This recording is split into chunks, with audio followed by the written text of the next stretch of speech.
A story from Australian Aborigines. Aborigines, known as Aboriginal, comprise of 91% of the population of Australia. They are the native Australians. 3.3 are Australians, 91% are Aboriginal. And this story is from Australian Aborigines. How the sun was made. Long, long ago, in the dream time, before there were men on earth, there was no sun in the sky. A dim light came from the moon and the stars, and the birds and animals down on earth had to creep about as best as they could. One day, Dinivan and the Emu and Brolga were on a large plain near Murrumbidgee River. Murrumbidgee River is a major tributary of the River Murray in Australia. They fell to quarrelling and fighting for what cause no one knows. But they were in great range with each other. Suddenly, Brolga ran to the nest of Dinivan and snatched one of the huge eggs. With all her strength, she flung the egg high into the air. Up and up it soared until it was far too high to fall down again.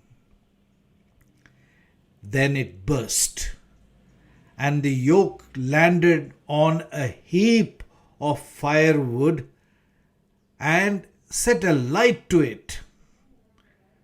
The fire blazed red and gold and cast light on the plain below. The animals were amazed.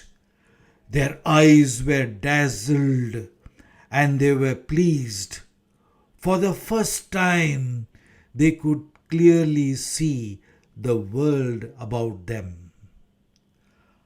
Up in the sky, a good spirit noticed what benefit the great light gave to the earth below.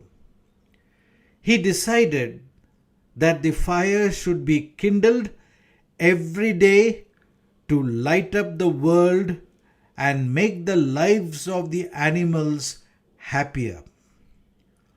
All night long, the spirit in the sky and his helpers collected wood, and as the next day was due to begin, the spirit was ready to light the huge fire. However, he thought it best to warn the creatures on the earth below in case they should be frightened. Every creature on the plain near the Murrumbidgee River awoke. The great fire in the sky was kindled. At first the light was faint. Then the flames grew stronger and hotter. The Spirit sent the morning star to shine and warn everyone on earth that the sun was about to blaze forth, but very few creatures were awake to notice the morning star gleaming in the sky. Most birds and animals slept on undisturbed. The spirit turned to Gogurgaga, the kookaburra.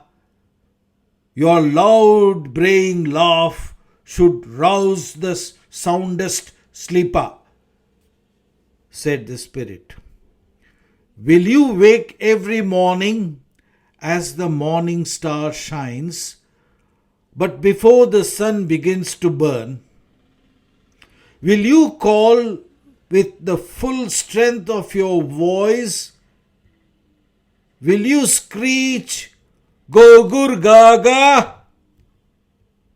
Gogurga, the kookaburra, agreed. He looked at the morning star shining in the sky. He looked at the huge fire waiting to be lit. He opened his big mouth and called, Gogur Gaga! At midday, the sun was ablaze, sending light and heat on all below. Towards the end of the day, the blaze died away until only embers remained to make the pink and yellow glow of sunset. Then the good spirit in the sky wrapped the embers of the fire in clouds and preserved them. The next morning, he used the embers to light another fire, and so he continued from that day to this. As for Kookaburra, he continued to call Gaugur Gaga before each dawn.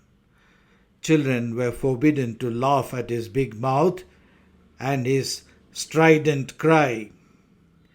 If you insult Gogurga, the kookaburra, he might stop calling and the sun might not shine in the sky, the mothers told their children. If children defied their mothers and ran behind Gogurga, shouting, Gogurgaga, and laughing, then an extra tooth grew above their eye teeth. The children were disfigured and lost their beauty, and everyone knew that they had laughed at Gogurga. End of the story.